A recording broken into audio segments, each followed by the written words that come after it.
Hi friends, welcome to my channel. Vinayaka Chavithi కోసం ఇంట్లోనే ఈజీగా ఇంట్లో ఉన్న వస్తువులతో కెమికల్స్ ఏమీ లేకుండా ఆరోగ్యకరమైన వినాయకుని మన చేతుల ద్వారా తయారు చేసుకోవచ్చు.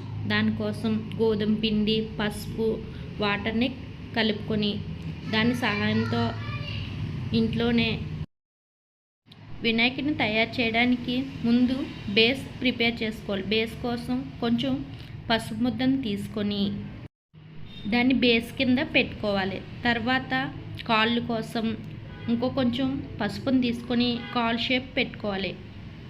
వినాయకుడు బొజ్జ కోసం రౌండ్గా కొంచెం పెద్ద సైజు రౌండ్ తీసుకొని దాని మీద బేస్ చేయాలి. బాడీ కోసం కొంచెం పసుపుని తీసుకొని నేను ఏ విధంగా చేస్తున్నా ఆ విధంగా షేప్ ఇచ్చుకోవాలి.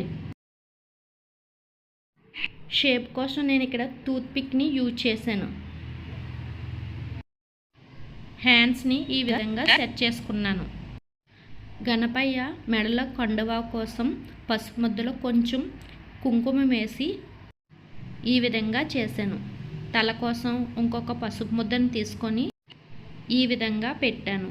అదేవిధంగా చెవుల కోసం ఇంకొక చిన్న పసుపు ముద్దలు తీసుకొని చెవులు ఈ విధంగా తయారు చేశాను.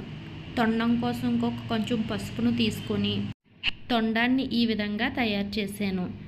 కిరీటం కోసం కొంచెం పసుపుని తీసుకొని ఈ విధంగా షేప్ని ఇచ్చాను. బొజ్జ గణపయ్య కళ్ళు కోసం ఇక్కడ నేను లవంగాలను ఉపయోగించాను. ఈ విధంగా తయారు చేసుకున్న గణపయ్యని పూజించడం ద్వారా ఎంతో మంచి జరుగుతుంది.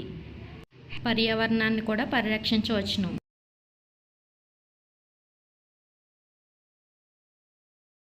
ఈ వీడియో కనుక మీకు నచ్చినట్లయితే ప్లీజ్ లైక్ చేయండి, షేర్ చేయండి, మా ఛానల్ని సబ్స్క్రైబ్ చేయండి. Thank you for watching.